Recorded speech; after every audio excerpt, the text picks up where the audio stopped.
morning. It's January 7th, 1777. This is the next episode, and we are here to, this is... We really want to discuss some of the pieces on the last episode involving Muhammad Ali's apparent rebirth in association with the recent food scare, which has people scared, up in arms. Scared.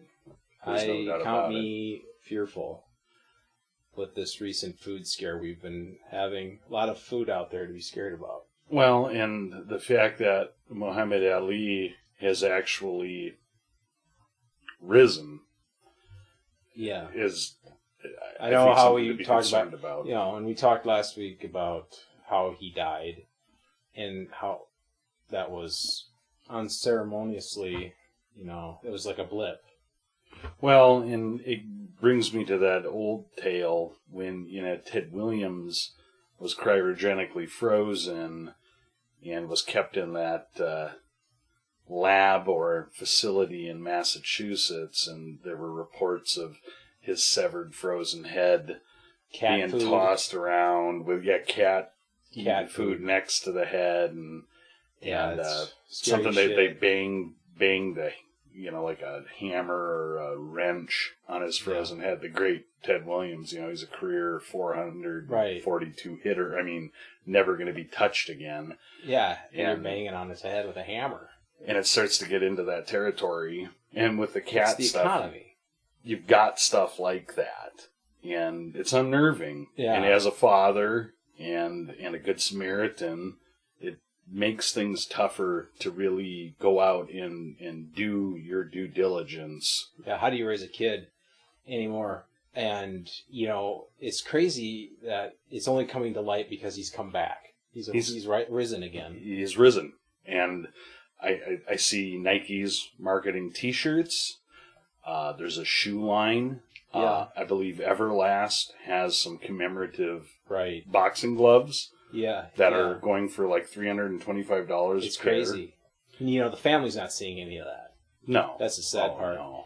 And it's all covering up this food scare thing that no one's wanting to talk about. No one wants to talk about it, and because it's items you like. It's broccoli. I love broccoli. Cauliflower.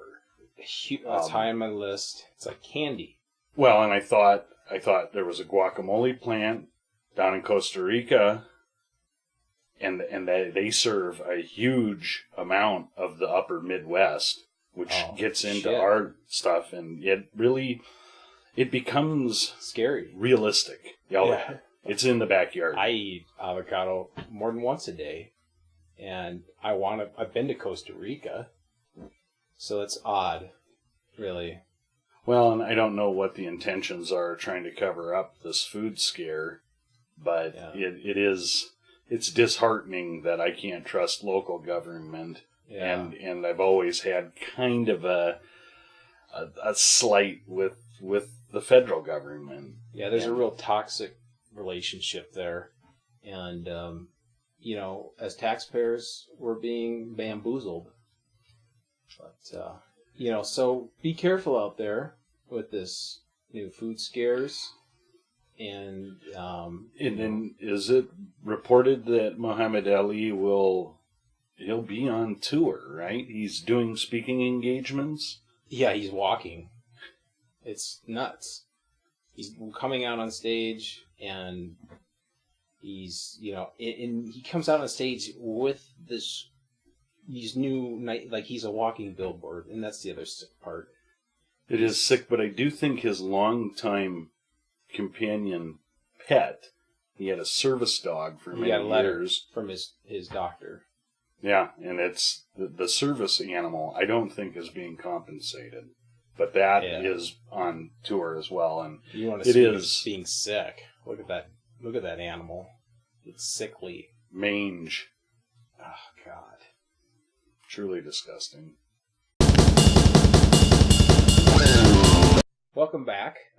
This is our segment called Factoids, and today we will present our, as we do every week, the factoid of the hour. So here in this little piece of paper, that was our submission online inquiry that we do, and so we're presenting our factoid here.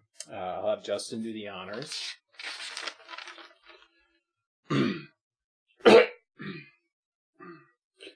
37% of black jelly beans contain no anise. Anise.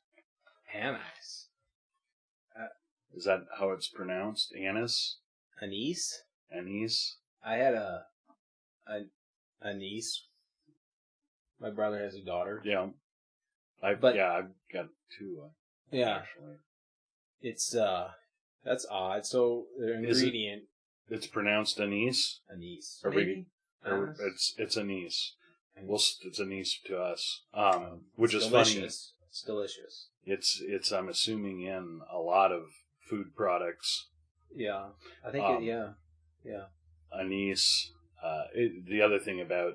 So, this opens up a really big rabbit hole for me because, one, you buy bags of jelly beans, they're about $2 a bag of various color, and there's about 6 black ones in it. I hate black ones. And, well, and then you can buy bags of the black ones, and you're talking maybe 200 black jelly beans. 37% of 200 is like 17 that aren't containing anise. You're kind of getting ripped off. I mean, it's probably a spendy ingredient. I mean, that's probably why it's misreported. I always thought that was a flavor that couldn't be replicated, and I stood by that. And hearing this, apparently it can be replicated. And yeah, I guess. Because if you're not missing that flavor when you eat them, they're putting something in it, and we're being duped. And last week we had talked about the food scare, and this just seems like another layer of... Yeah, that's... and whatever they're substituting probably makes you sick. Like, it's artificial. It's artificial. Of course you're getting sick. It's artificial. I don't like it. But I'm going to have to live with this factoid. At this point, we have nothing to refute the fact that 37% of black jelly beans contain no anise. And quite frankly, this is kind of messed my night up. Right, and the thing is I have a bag at home. Even though I don't like them, I might just return them saying, I wouldn't, under the premise that I didn't like them to begin with. Yeah, and I'm not a big fan. My father, God rest his soul, he loved them. And his grandmother always had a little, very antique-y candy dish. Probably worth a lot of money. I remember that. But they always had black... jelly beans in it, but I've never been a fan either. But so, are you saying at this point, take all the black jelly beans when you're buying jelly beans, put them into another bag, and then when you get to the amount, say 200, bring them back to the store and they give you your money back? Is very good about returns. Okay. Yeah. Well, just take them there. So that I would say that would be the thing we learned tonight. Then is. Factoid, put your black jelly beans in a separate bag, get them to the correct weight of a comparable bag, and then take them to your retailer and return them, and you should be compensated fully. All right. Well, I want to thank R5787 for the submission and on the factoid. Very interesting stuff. Thank you, Matt. Yeah, very good stuff. Thanks.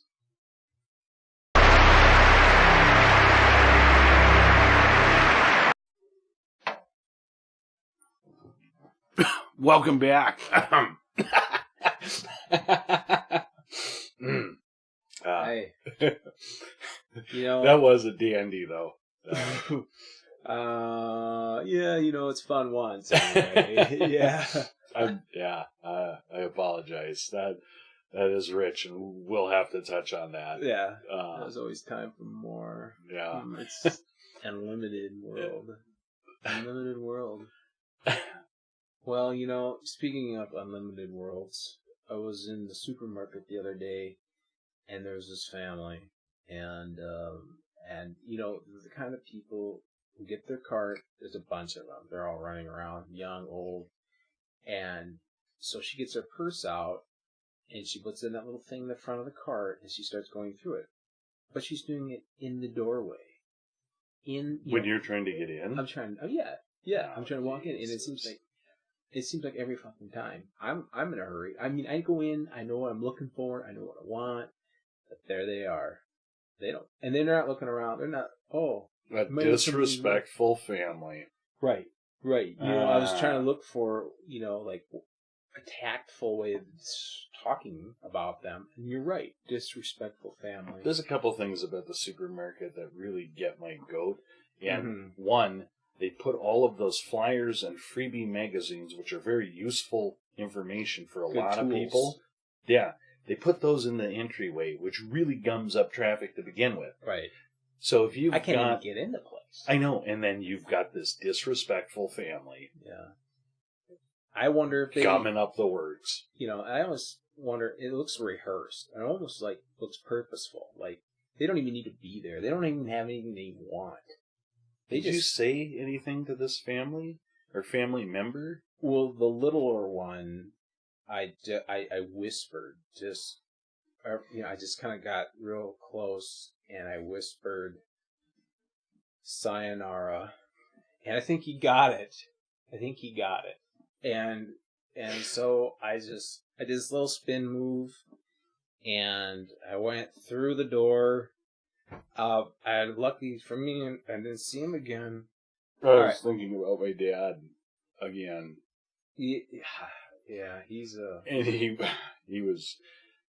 I think his untimely passing wasn't it near the meats? It was disrespectful, I think, in a way, because you've got shoppers doing their thing in that area of the store, and for my father, God rest his soul, to just lay down like that in the meat section, the cold cuts, beautiful spread too that day. That day they were doing a 10 for 10 bratwurst thing.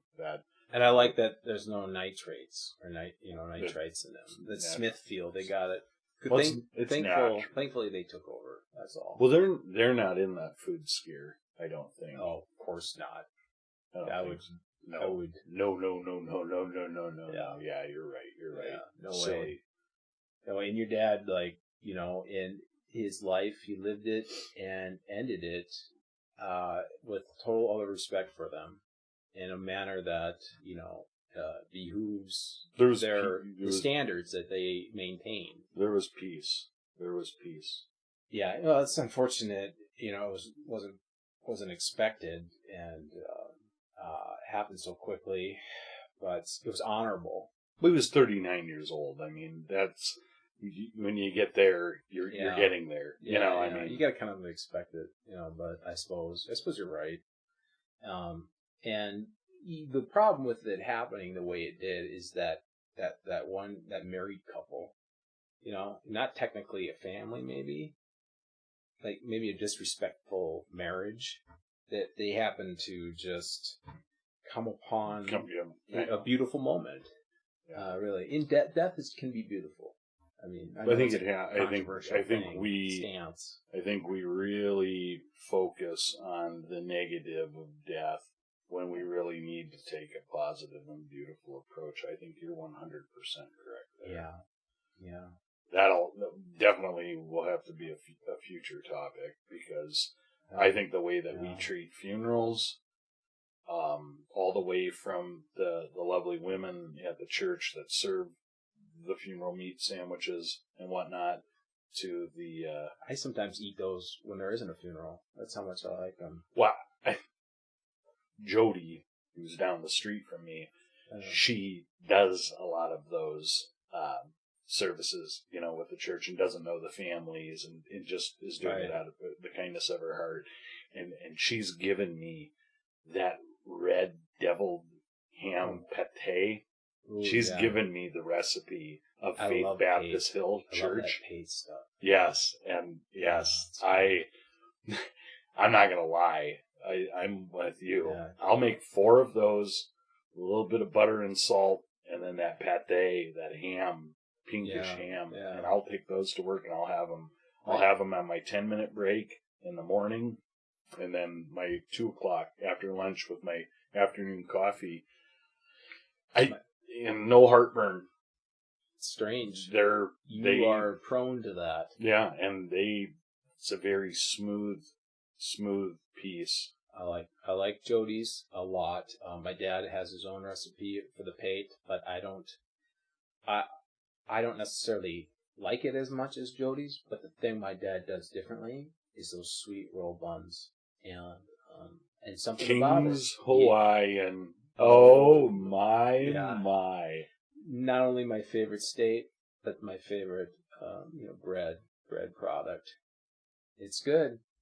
Too bad he needs to do something different though about his pate. It's not even the flavor, maybe the color. Sarah Latte doesn't make those King Hawaiians anymore, do they? I don't think they do. Yeah, it's some sort of. It's something that got bought out, and they might even be in that food scare now. Yeah. I don't know if I'd touch them. Yeah, no, you're right. My dad's at an age, he's 37. He's getting close to where your dad was.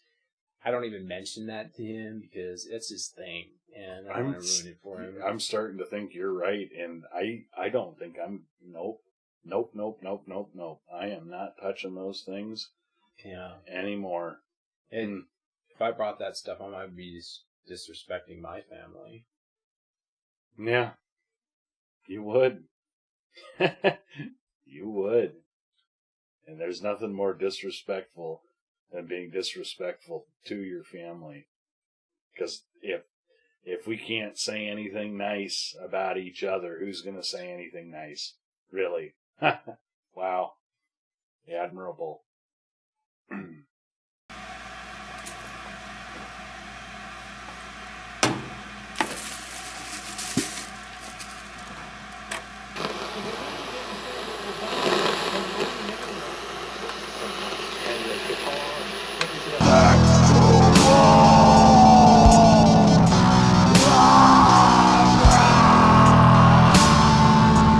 So today's station wagon baggage song is Juice Newton's Queen of Hearts.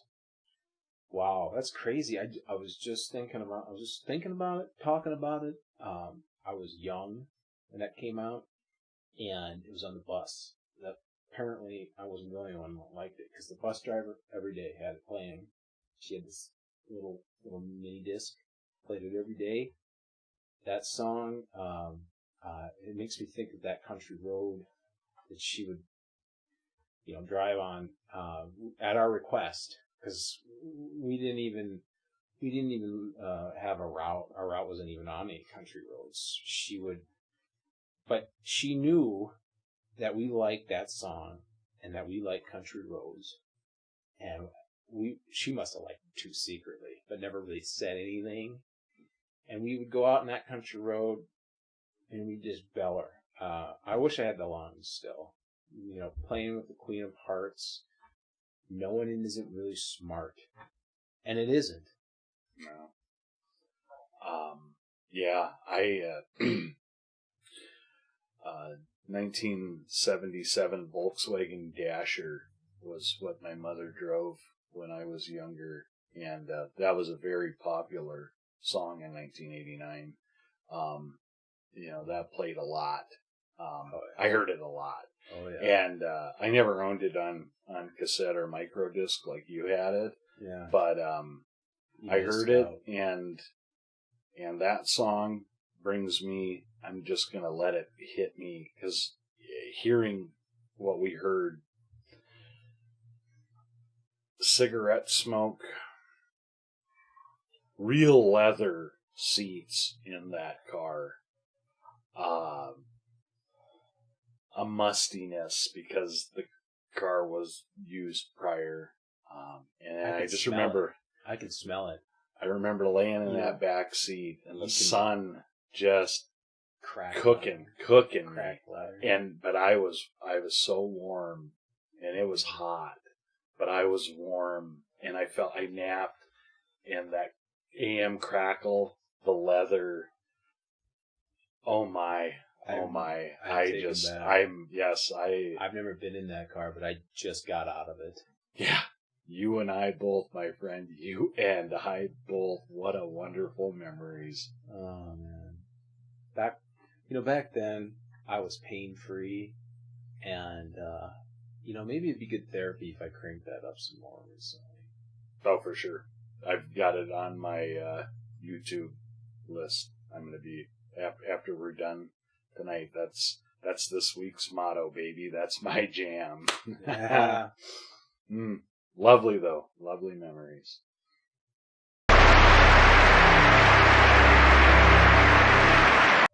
Welcome back.